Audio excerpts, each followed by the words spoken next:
नमस्कार। तो आज हम डी फार्मा सेकेंड ईयर के सिलेबस से एक नया चैप्टर शुरू करने जा रहे हैं। सब्जेक्ट है फार्माकोलॉजी एंड टॉक्सिकोलॉजी और चैप्टर है 8।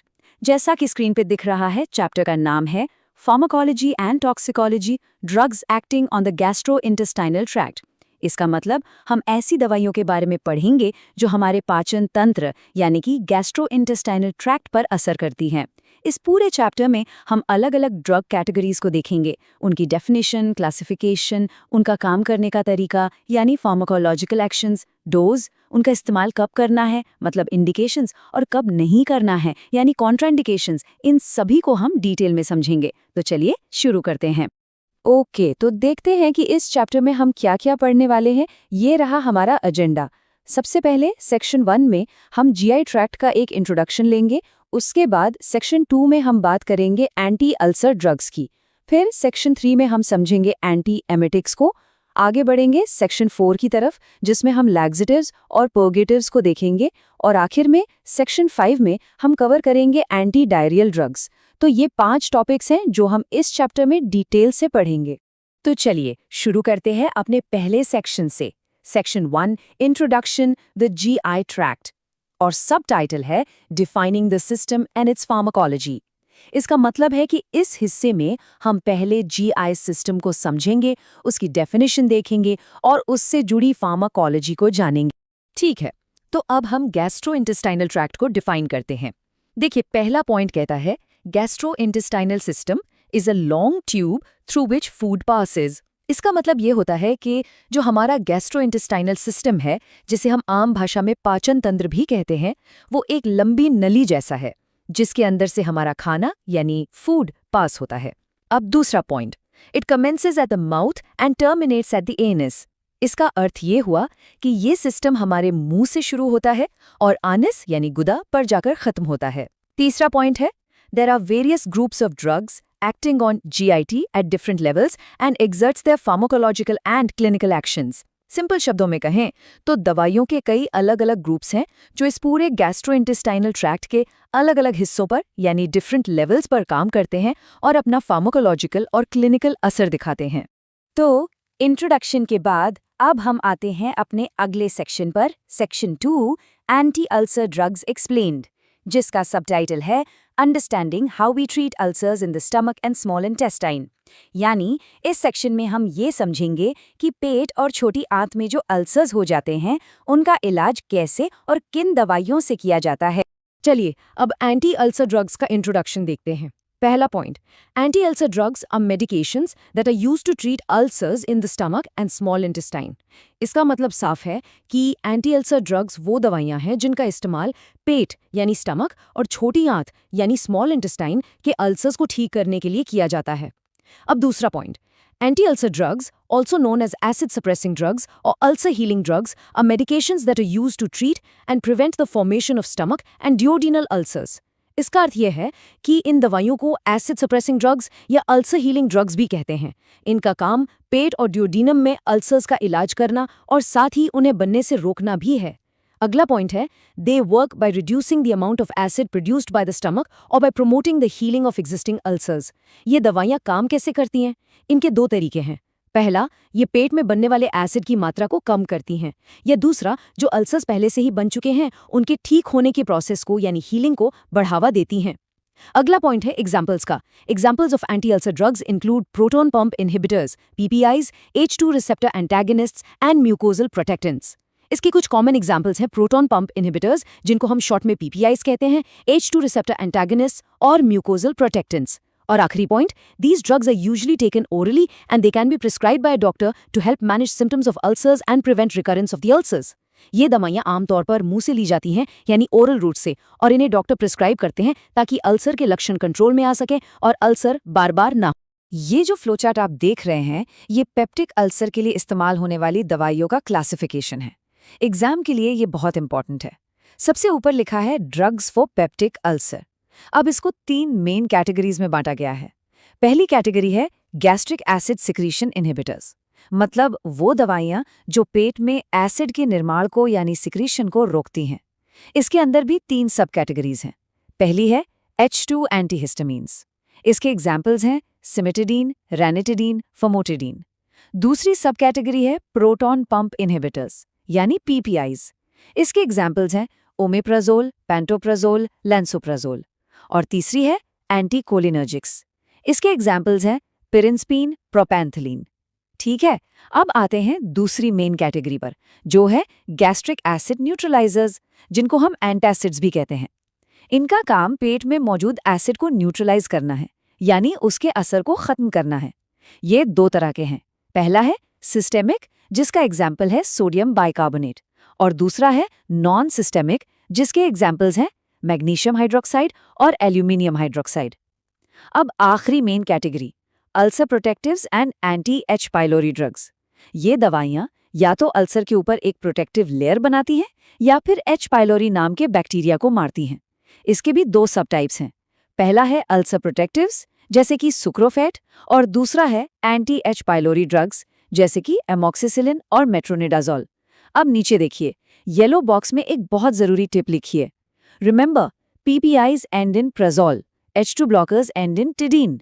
इसका मतलब है कि जो प्रोटॉन पंप इनहिबिटर दवाइयां हैं, उनके नाम के आखिर में प्रेजोल आता है, जैसे ओमेप्राजोल, और जो H2 ब्लॉकर्स हैं, उनके आखिर में टिडीन आता है, जैसे रेनिटिडीन। ये इन दवाइयों को पहचानने का एक बहुत आसान तरीका है। इस स्लाइड पर हम दो इम्पॉर्टेंट ड्रग्स, ओमेप्राजोल और अमॉक्सिसिलिन, के प्रोफाइल को डिटेल में समझेंगे। तो पहले ओमेप्राजोल की बात करते हैं।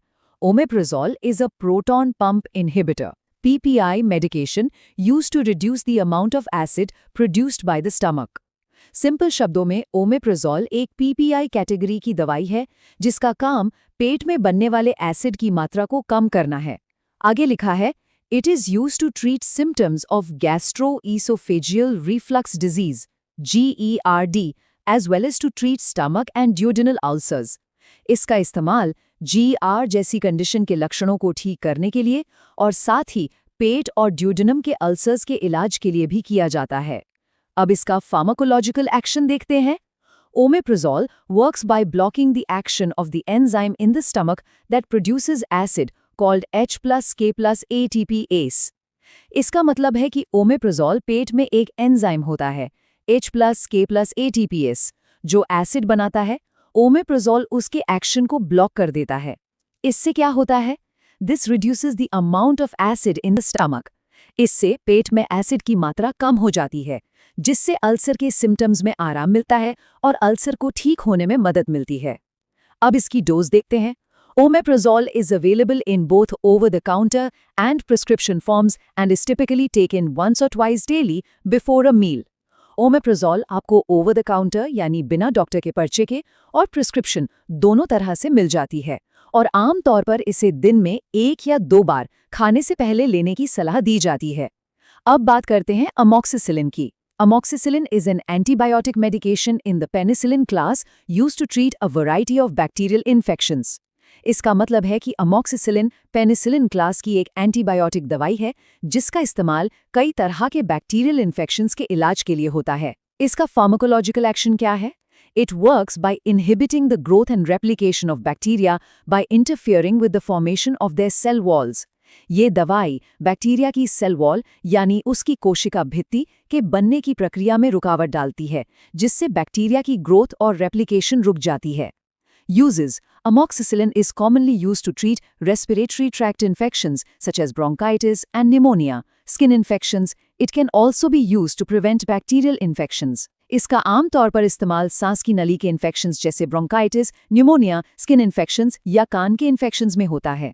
कुछ केसेस में इसका उपयोग बैक्टीरियल इन्फेक्शंस को रोकने के लिए भी किया जा सकता है। Dose: Amoxicillin is available in oral and injectable forms. ये मुंह से लेने वाली यानी ओरल और इंजेक्टेबल दोनों फॉर्म्स में मिलती है। It is usually taken every 8 hours और 3 टाइम्स अ डे। इसे आमतौर पर हर 8 घंटे में या दिन में 3 बार लिया जाता है और पेट की गड़बड़ी से बचने के लिए इसे खाने के साथ लेना बेहतर होता है। The length of treatment depends on the type and severity of the infection. इलाज कितने दिन चलेगा ये इन्फेक्शन के टाइप और सीरियसनेस पर डिपेंड करता है, लेकिन आमतौर पर यह 5 से 14 दिन तक चलता है। अब हम बात करेंगे एंटी अल्सर ड्रग्स के इंडिकेशंस यानी उपयोग और कॉन्ट्रा इंडिकेशंस यानी निषेध के बारे में। पहले देखते हैं indications for use of anti ulcer drugs, यानी इन दवाइयों का इस्तेमाल कब किया जाता है। पहला है पेक्टिक अल्सर डिजीज, मतलब जब पेट या छोटी आंत में अल्सर हो। दूसरा है गैस्ट्रोइसोफेजियल रिफ्लक्स डिजीज, GERD। ये वो कंडीशन है जब पेट का एसिड फूड पाइप में वापस आने लगता है। तीसरा है ज़ोलिंगर एलिसन सिंड्रोम। ये एक रेयर कंडीशन है जिसमें पेट में बहुत ज्यादा एसिड बनता है। चौथा है non steroidal anti inflammatory drug, NSAS induced ulcers. इसका मतलब है कि कुछ पेन किलर्स जैसे NSAIDs लेने के कारण जो अल्सर्स हो जाते हैं। अब आते हैं कॉन्ट्राइंडिकेशंस पर। ये लाल बॉक्स में है और बहुत इंपॉर्टेंट है। इनका मतलब है इन दवाइयों का इस्तेमाल कब नहीं करना चाहिए। पहला, allergy to the specific medication, यानी अगर किसी को उस पर्टिकुलर दवाई से एलर्जी है। दूसरा, प्रेगनेंसी एंड ब्रेस्ट फीडिंग, गर्भावस्था और स्तनपान के दौरान। तीसरा, in combination with certain other medications such as blood thinners, यानी अगर कोई और दवाइयां जैसे खून पतला करने वाली दवाई चल रही हो। चौथा, pre existing conditions such as liver और किडनी डिजीज, यानी अगर पहले से ही लिवर या किडनी की कोई बीमारी हो। और ये आखिरी पॉइंट बहुत जरूरी है, it is important to consult a health care professional before taking these medications. इसका मतलब है कि इन दवाइयों को लेने से पहले हमेशा एक हेल्थ केयर प्रोफेशनल से सलाह लेनी चाहिए, ताकि ये कंफर्म हो सके कि ये आपके लिए सेफ हैं। चलिए अब हम आगे बढ़ते हैं अपने अगले विषय पर, अंडरस्टैंडिंग एंटीएमेटिक्स। जैसा कि सबटाइटल में लिखा है, इस सेक्शन में हम उन दवाइयों के बारे में जानेंगे जिनका इस्तेमाल मतली यानी नोजिया और उल्टी यानी वॉमिटिंग को रोकने के लिए किया जाता है। तो चलिए एंटीएमेटिक्स को डिफाइन करते हैं। पहला point, antiemetics are medications used to prevent और reduce nausea and vomiting. Simple शब्दों में एंटीएमेटिक्स ऐसी दवाइयां हैं जो मतली और उल्टी को रोकने या कम करने के लिए इस्तेमाल की जाती हैं। अगला point, they work by blocking the action of certain chemicals in the brain that trigger the sensation of nausea and vomiting. इसका मतलब है कि ये दवाइयां हमारे दिमाग में मौजूद कुछ खास केमिकल्स के एक्शन को ब्लॉक करती हैं। यही केमिकल्स मतली और उल्टी की फीलिंग को शुरू करते हैं। आगे देखते हैं। Common types of antiemetics include serotonin receptor antagonist, dopamine receptor antagonist, antihistamines. इनके कुछ आम प्रकार यहाँ दिए गए हैं। अगला point, these medications can be used to prevent nausea and vomiting caused by chemotherapy, radiation therapy, surgery and other medical conditions. इन दवाइयों का इस्तेमाल कीमोथेरेपी, रेडिएशन थेरेपी, सर्जरी या दूसरी मेडिकल कंडीशंस के कारण होने वाली मतली और उल्टी को रोकने के लिए किया जा सकता है। They can be administered orally, intravenously, intramuscularly और रेक्टली। इन्हें मुंह से, नस के जरिए यानी इंट्रावेनसली, मांसपेशियों में यानी इंट्रामस्कुलरली या गुदामाग से यानी रेक्टली दिया जा सकता है। अब इसका क्लासिफिकेशन देखते हैं। एंटीमेटिक ड्रग्स को मुख्य रूप से 5 कैटेगरीज में क्लासिफाई किया गया है। पहला, एंटीहिस्टामिन्स, एंटीकोलिनार्जिक्स। इसके एग्जाम्पल्स हैं डिमेनहाइड्रेनेट, स्कोपोलामीन। दूसरा, डोपामिन D2 रिसेप्टर एंटागनिस्ट जैसे कि मीटोक्लोप्रामाइड, प्रोक्लोरप्राइजीन। तीसरा, सेरोटोनिन 5-HT3 रिसेप्टर एंटागनिस्ट। इसके एग्जाम्पल्स हैं ऑनडांजिट्रॉन, ग्रानीसेट्रॉन। चौथा, न्यूरोकाइनिन 1 रिसेप्टर एंटागनिस्ट जैसे कि एप्रीपेटेंट, फोसाप्रीपेटेंट। और पांचवां है अदर्स यानी अन्य दवाइयां जैसे कैनाबिनॉइड्स और डेक्सामेथाजोन। अब हम एंटीएमेटिक्स के फार्माकोलॉजिकल एक्शन यानी उनके काम करने के तरीके को समझेंगे। Antiemetics work by targeting specific neurotransmitters and receptors in the brain and gut that are involved in the control of nausea and vomiting. इसका मतलब है एंटीएमेटिक्स दिमाग और आंत में मौजूद कुछ खास न्यूरोट्रांसमिटर्स और रिसेप्टर्स को टारगेट करके काम करते हैं जो मतली और उल्टी को कंट्रोल करने में शामिल होते हैं। Point number 1, serotonin receptor antagonists, 5-HT3 receptor antagonists. These medications block the action of serotonin on the 5-HT3 receptors in the brain and gut. ये दवाइयाँ सेरोटोनिन नाम के न्यूरोट्रांसमीटर के असर को दिमाग और आंत में मौजूद 5-HT3 receptors पर ब्लॉक कर देती हैं। By blocking these receptors, these drugs prevent the activation of the vomiting center in the brain. In receptors को ब्लॉक करके ये दवाइयाँ दिमाग में वॉमिटिंग सेंटर को एक्टिवेट होने से रोकती हैं और मतली को कम करती हैं। इसके एग्जाम्पल्स हैं ऑनडेंसेट्रॉन और granisetron. Point number 2, dopamine receptor antagonists. These medications block the action of dopamine on the dopamine receptors in the brain. ये दवाइयाँ डोपामीन नाम के एक और न्यूरोट्रांसमीटर के असर को दिमाग में डोपामीन रिसेप्टर्स पर ब्लॉक करती हैं। They can be used to prevent nausea and vomiting caused by chemotherapy and surgery. उनका इस्तेमाल कीमोथेरेपी और सर्जरी के कारण होने वाली मतली और उल्टी को रोकने के लिए किया जा सकता है। इसके एग्जाम्पल्स हैं मेटोक्लोप्रामाइड और haloperidol. Point number 3, antihistamines. These medications block the action of histamine on the H1 receptors in the brain. ये दवाइयाँ हिस्टामिन के असर को दिमाग में H1 receptors पर ब्लॉक करती हैं. They can be used to prevent nausea and vomiting caused by motion sickness and other causes. इनका इस्तेमाल मोशन सिकनेस यानी सफर में होने वाली उल्टी और दूसरे कारणों से होने वाली उल्टी को रोकने के लिए किया जा सकता है. अब देखते हैं मेटोक्लोप्रोमाइड का profile. Metoclopramide is an effective antiemetic. Acting on the CTZ, it blocks apomorphine-induced vomiting. Metoclopramide एक बहुत प्रभावी एंटीएमेटिक है.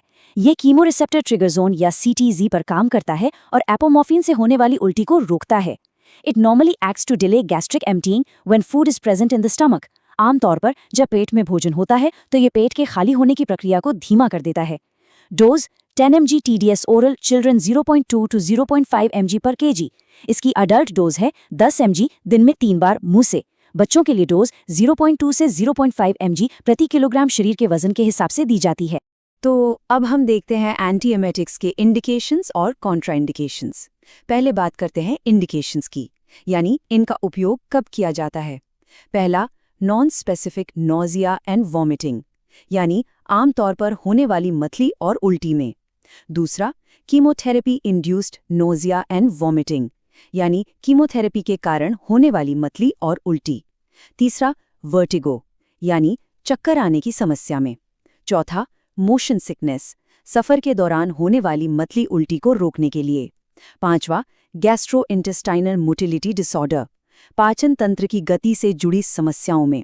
अब देखते हैं कॉन्ट्राइंडिकेशंस, यानी इनका इस्तेमाल कब नहीं करना चाहिए. पहला, एलर्जिक रिएक्शंस, अगर दवाई से किसी भी तरह का एलर्जिक रिएक्शन हो.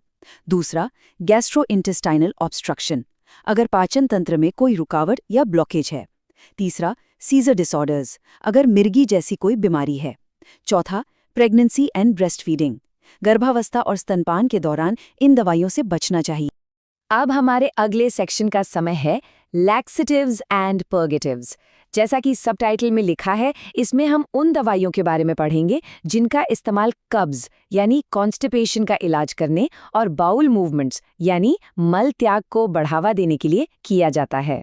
चलिए लैक्सेटिव्स और पर्गेटिव्स को डिफाइन करते हैं. पहला point, laxatives are medications that help to stimulate bowel movements and promotes the passage of stool. इसका मतलब है कि लैक्सेटिव्स ऐसी दवाइयां हैं जो बाउल मूवमेंट्स को स्टिमुलेट करती हैं और मल को आगे बढ़ने में मदद करती हैं. दूसरा point, पर्गेटिव्स, also known as cathartics, are medications that are used to cause a bowel movement, usually within a short time frame. पर्गेटिव्स, जिन्हें कैथार्टिक्स भी कहा जाता है, ऐसी दवाइयां हैं जिनका इस्तेमाल आमतौर पर कम समय में ही मल त्याग करवाने के लिए किया जाता है. इनका असर लैक्सेटिव से ज्यादा तेज और पावरफुल होता है. अब देखते हैं इनका क्लासिफिकेशन. लैक्सेटिव्स या पर्गेटिव्स को मुख्य रूप से 5 भागों में बांटा गया है. पहला है बल्क फॉर्मिंग एजेंट्स. ये मल का वॉल्यूम या आयतन बढ़ाते हैं, जैसे डाइट्री फाइबर, ब्रैन, psyllium इसबगोन. दूसरा है स्टूल सॉफ्टनर्स. ये मल को नरम करते हैं, जैसे डॉक्यूसेट्स, DOSS, लिक्विड पैराफिन. तीसरा है ऑस्मोटिक पर्गेटिव्स. ये आंत में पानी खींचकर मल त्याग करवाते हैं, जैसे मैग्नीशियम सल्फेट, लैक्टुलोज. चौथा है स्टिमुलेंट पर्गेटिव्स. ये आंत की मांसपेशियों को उत्तेजित करके काम करते हैं. इसके अंदर भी अलग अलग टाइप्स हैं, जैसे डाइफिनाइल मीथीन्स, बिसाकोडिल, एंथ्रोक्विनोन्स, सेना. और पांचवा है फिक्स्ड ऑयल, जैसे कि कैस्टर ऑयल. अब हम लैक्सेटिव और पर्गेटिव्स के फार्माकोलॉजिकल एक्शंस यानी काम करने के तरीके, इंडिकेशंस यानी उपयोग और कॉन्ट्राइंडिकेशंस यानी निषेध को समझेंगे. पहले pharmacological actions. Bulk forming laxatives. These medications work by absorbing water and increasing the bulk of the stool. ये दवाइयाँ पानी को एब्जॉर्ब करती हैं और मल का बल्क यानी आयतन बढ़ाती हैं, जिससे उसका निकास आसान हो जाता है. Lubricant laxatives. These medications work by coating the stool with a slippery substance. ये दवाइयाँ मल पर एक चिकनी परत चढ़ा देती हैं, जिससे वो आसानी से आगे बढ़ पाता है. Stool softness. These medications work by increasing the water content of the stool. ये मल में पानी की मात्रा को बढ़ाकर उसे नरम बनाती हैं. Stimulant laxatives. These medications work by stimulating the muscles of the intestinal wall to contract. ये आंत की दीवार की मांसपेशियों को सिकुड़ने के लिए उत्तेजित करती हैं, ताकि मल बाहर निकल सके. Osmotic laxatives. These medications work by drawing water into the colon. ये दवाइयाँ कोलन में पानी खींचती हैं, जिससे मल का आयतन बढ़ता है और उसे पास करना आसान हो जाता है। Purgatives. These medications work by rapidly increasing the fluid content of the colon. ये कोलन और रेक्टम की मांसपेशियों में तेज संकुचन पैदा करके जल्दी से मल त्याग को बढ़ावा देती हैं। अब देखते हैं इंडिकेशंस। इनका इस्तेमाल कब करते हैं? जैसे कि कॉन्स्टिपेशन यानी कब्ज, प्री ऑपरेटिव बाउल प्रेपरेशन यानी ऑपरेशन से पहले आंत की सफाई, फीकल इम्पैक्शन यानी मल का सख्त होकर फंस जाना, हेमोरॉइड्स यानी बवासीर और आनल फिशर्स। और कॉन्ट्राइंडिकेशंस यानी इनका इस्तेमाल कब नहीं करना चाहिए, जैसे कि एब्डोमिनल पेन यानी पेट दर्द, नोजिया एंड वॉमिटिंग यानी मतली और उल्टी, रेक्टल ब्लीडिंग यानी मलाशय से खून आना, गैस्ट्रोइंटेस्टाइनल ऑब्स्ट्रक्शन यानी पाचन तंत्र में रुकावट, डायरिया यानी दस्त और इन्फ्लेमेटरी बाउल डिजीज। तो अब हम इस अध्याय के आखिरी सेक्शन पर आ चुके हैं, एंटी डायरियल ड्रग्स। इसमें हम उन दवाइयों के बारे में समझेंगे जो डायरिया यानी दस्त का इलाज करने में काम आती हैं। चलिए एंटी डायरियल ड्रग्स की डेफिनेशन देखते हैं। Anti diarrhoeal drugs are medications that are used to treat diarrhoea. Simple शब्दों में ये ऐसी दवाइयां हैं जिनका इस्तेमाल दस्त के इलाज के लिए होता है। They work by slowing down the movement of the muscles in the gut. ये दवाइयां आंत की मांसपेशियों की मूवमेंट को धीमा करके काम करती हैं, जिससे बार बार मल त्याग की जरूरत कम हो जाती है। They also can reduce the amount of fluid in the stool, making the stools more solid. ये मल में पानी या तरल पदार्थ की मात्रा को भी कम कर सकती हैं, जिससे मल ठोस हो जाता है। अब इसका क्लासिफिकेशन देखते हैं। इसको दो मुख्य भागों में बांटा गया है। एक है नॉन एंटी माइक्रोबियल एंटी डायरियल्स। इसके अंदर आते हैं एंटी मोटिलिटी एजेंट्स जैसे डिफेनॉक्सिलेट, लोपेरामाइड और एंटी कोलिनर्जिक एजेंट्स जैसे एट्रोपिन। दूसरा है स्पेसिफिक एंटी इन्फेक्टिव एजेंट्स। इसमें आते हैं एंटीमाइक्रोबियल्स जैसे कोट्रामॉक्सिजोल, नोफ्लॉक्सासिन, मेट्रोनिडाजोल और एंटी सिक्रीटरी एजेंट्स जैसे सल्फासालाजीन।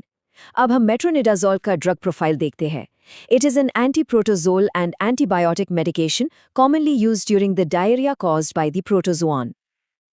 ये एक एंटीप्रोटोजोल और एंटीबायोटिक दवाई है जिसका इस्तेमाल आमतौर पर प्रोटोजोआ के कारण होने वाले दस्त में किया जाता है।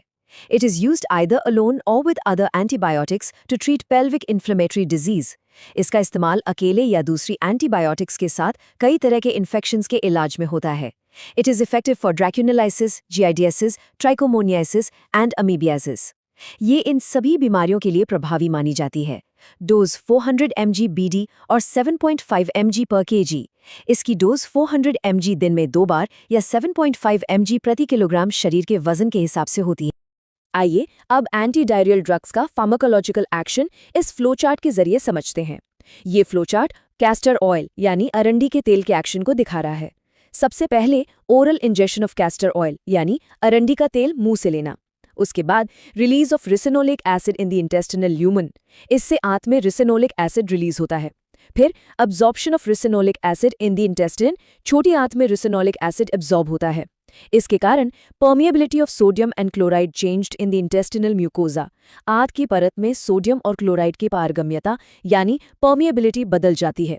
इसके बाद PG secretion which is diarrhoeagenic agent is stimulated. इससे प्रोस्टाग्लैंडिन का सिक्रीशन शुरू हो जाता है जो कि दस्त पैदा करने वाला एजेंट है, जिससे इंक्रीज डायरियल इफेक्ट यानी दस्त का असर बढ़ जाता है। अब यहाँ एंटी डायरियल एजेंट का काम शुरू होता है। Inhibition of PG synthesis by anti diarrhoeal agent यानी एंटी डायरियल दवाई इस प्रोस्टाग्लैंडिन के बनने को रोक देती है, जिसके नतीजे में डिक्रीज गैस्ट्रोइंटेस्टिनल मोटिलिटी, पाचन तंत्र की गति कम हो जाती है और इससे मिलता है एंटी डायरियल इफेक्ट यानी दस्त रोकने वाला प्रभाव। अब नीचे इसकी इंडिकेशंस यानी उपयोग देखते हैं। एक्यूट क्रॉनिक डायरिया यानी तेज या पुराना दस्त, प्री रेडियोग्राफिक प्रोसीजर यानी एक्सरे से पहले, और ट्रैवलर्स डायरिया यानी सफर के दौरान होने वाला दस्त, और आखिर में कॉन्ट्राइंडिकेशंस। गैस्ट्रोइंटेस्टिनल ऑब्स्ट्रक्शन यानी पाचन तंत्र में रुकावट, इन्फ्लेमेटरी बाउल डिजीज यानी आंत की सूजन से जुड़ी बीमारी, allergic reactions, renal and hepatic impairment यानी किडनी या लिवर की खराबी, और फीकल इनकॉन्टिनेंस यानी मल पर नियंत्रण न रहना। इन सभी स्थितियों में इन दवाइयों का प्रयोग नहीं करना चाहिए। इसी के साथ हमारा ये अध्याय यहाँ समाप्त होता है।